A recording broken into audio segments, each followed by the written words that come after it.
Guys, may araw oh. Lumabas. Bali ngayon guys, parang pang alas 2 na sa Pilipinas yung araw. Pero dito alas 11:20 lang. May lumabas yung araw guys oh. Oh yan. Alas 11 lang dito mahigit. Samantala yung araw parang pang alas 12 na sa Pinas. Alas 2 na.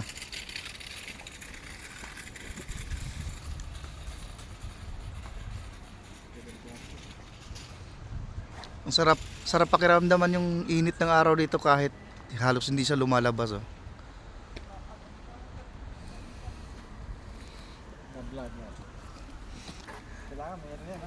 Mga kasama ko talagang lamig na lamig. Lagi makulimlim dito mula nung dumating kami oh. Ito yung lugar kung saan pwede magpapamedical kami. Ulik Lirica. Yan. Ang panahon guys, lagi makulimlim kaya yung hangin guys, sobrang lamig. Pero enough pa naman yung lamig na makayanin ng katawan. Yan oh, guys, oh, yung paligid oh. Laging ganun. Parang umaambon ng konti pero okay pa naman. Hindi naman ganun ka mainit siya ng hapon.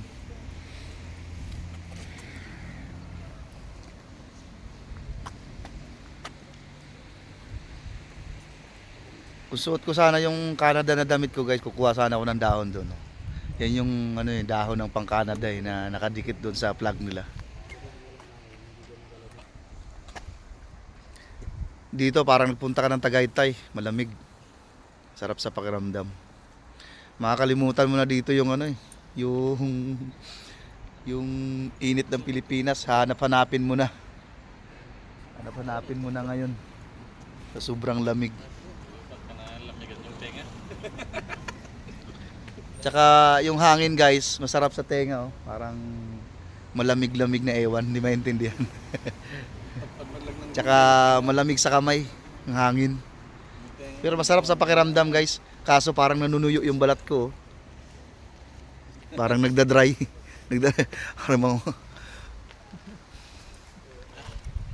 Dito na muna. Ito yung mga kasama ko guys ah. Waiting kami dun sa mga tropa. Sinundo ko pa. Sabay-sabay na siguro kami.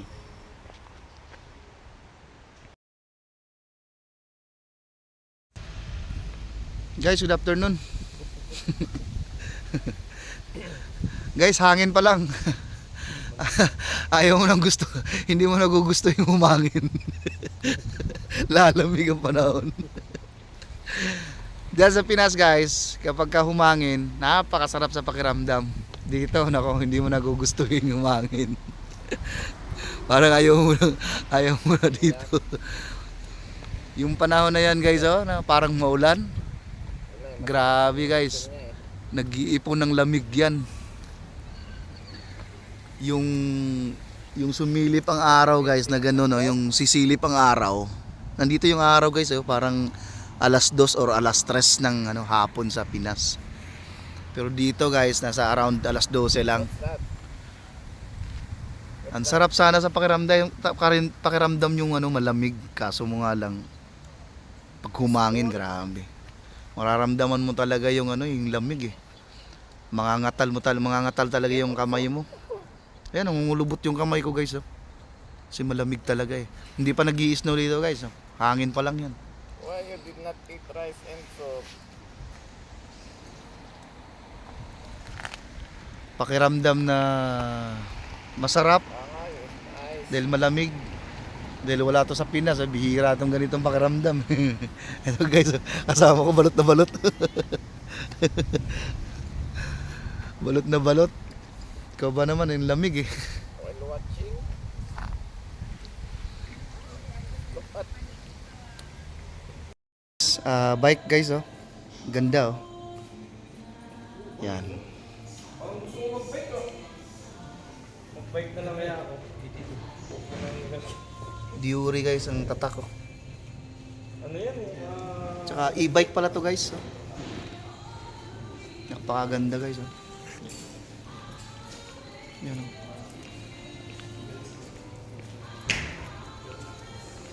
Pero yung price guys ito. Ha. Grabe yung mahal guys. Pero ang ganda. Diba? Yung mga bike din guys, ang ganda rin.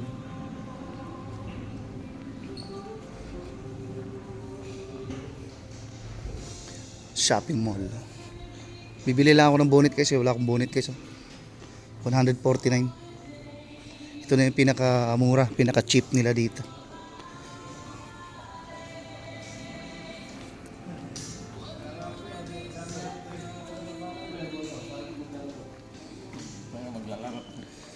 Saan tayo maglalaro niyan? Meron doon? Ay, oo. Tuloy lang oh. Ganda na, no? Hindi ako mahilig maglaro eh. Dito yung standard. Ano lang? Ano na to? Pwede na yan. Ano, hati-hatihan natin. Hindi yata dito yung guys, yung ano guys, yung tawag nito para sa electrical, sa paabot sa electrical ba, no? Sa 3,000 na. Mga outlet. Hanap pala tayo. Tapos si ano, Jason.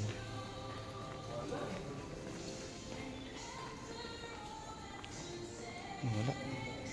Mga nagbayad. Walang ano. Dito muna ako, babayaran ko muna to guys. Babayaran ko muna itong binili ko, bonnet.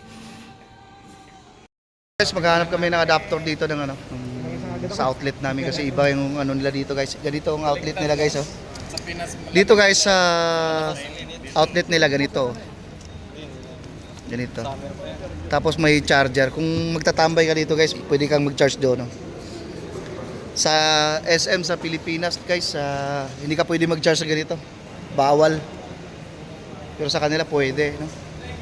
Basta may dala ka lang ano na na cord.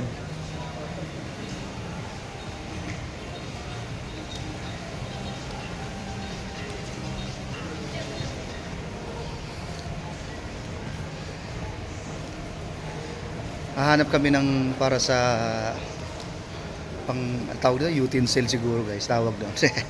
Hindi ko alam. Hindi ko sure. Pero hanap kami pang outlet, tsaka hanap kami ng yun, mabibiling rice cooker hanggat maaari kasi wala kaming lutuan ngayon eh.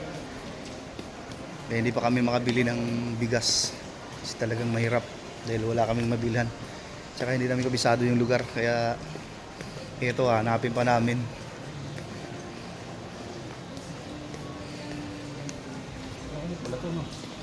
ha? Wala ako. Ang haba.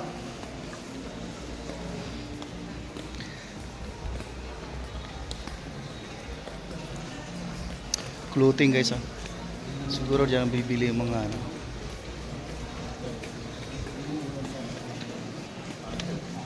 Hindi ko nga pala na tingnan yung mga price dito guys, pero almost same ng display doon sa mga SM sa atin. Same lang sila ng displayan. Nga lang siyempre dahil iba yung value ng kanilang pera dito. Times 2.8 na sa atin. Big blue car. Big blue car mo. Ito, Mart. Ito. Ito, then Tayo Mart. tayo, tre. Dot Mart, okay. Dito kami guys pupunta. Baka may mahanap kami rito. Playa na yan. Playa ang system. Meron yan, pre. Batteries. Phones.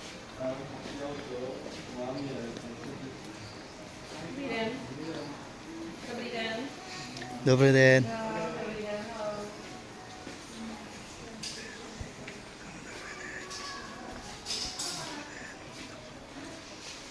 Bilhin ng laptop nila guys.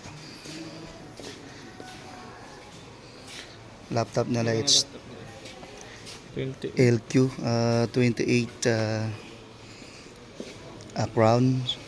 Ito guys. Mga ano nila. 22 about 26 yan. Specs nito guys. Itel 7 i7 na po guys, oh. Ang ganda niya guys, no? Pero medyo may kamahalan guys kasi yung value niyan times 2.8. Pwede kang sa Pilipinas ka na lang bumili. Hanap kami ng adapter guys katulad ng mga tinuro ko kayo sa ganun yan. Kung makahanap kami rito. This is about for phones and mga electronic device. Dito guys. Pero yung pang gamit sa out. Ito pala pang kailangan namin yung yung rice cooker na hanap namin. Ay yung dito. Ito pala yung outlet guys ah. Ito yung mga hinahanap namin kasi ganito yung mga outlet dito guys. 299. Ayan. 400. May 100 something. Tapos ito guys. Ito yung hinahanap namin guys. Ito yung gusto namin bilhin. Kahit ito lang oh. It's 500. Ito 400 oh. 499. Pwede na to guys. 499 kung isang tao. Oh. Kasi kung isang tao lang naman ang kakain, pwede na. Magkano ang sinasabi ni Jason sa Bibili nga ako ngayon guys eh. Either ito or ito kasi 499. Hyundai yung tatak. Ito Sencor 499 din. Okay. Ito 500 din. Medyo malaki ng konti. It's siguro ilang ounce kaya to? 5 cups. 1 liter guys. 500. 79 crown. Okay, dito na lang guys. Guys, punta kami dito sa Westfield Cerny Most.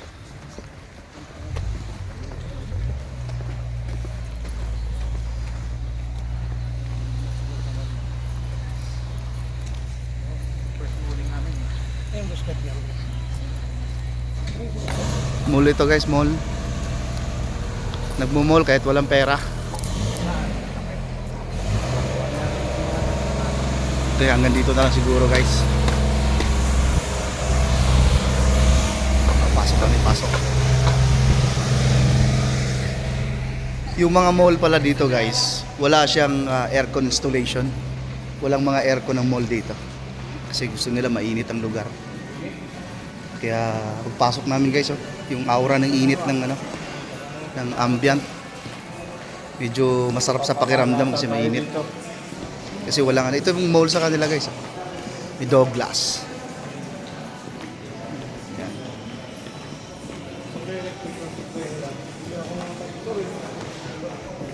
Okay guys, salamat. Dito na siguro kami. Ito yung mall nila guys.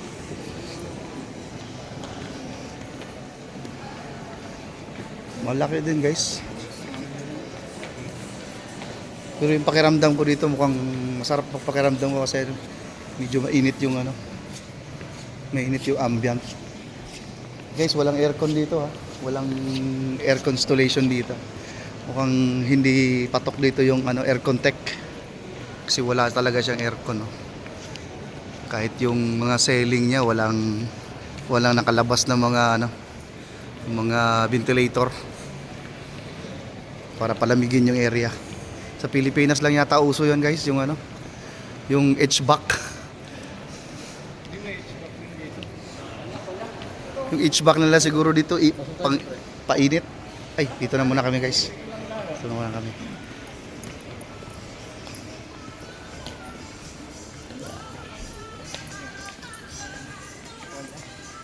Okay guys, salamat. Dito na kami. Kung gusto nyo makita, panoorin nyo na lang yung vlog ko. Update ko na lang kayo. Bye bye.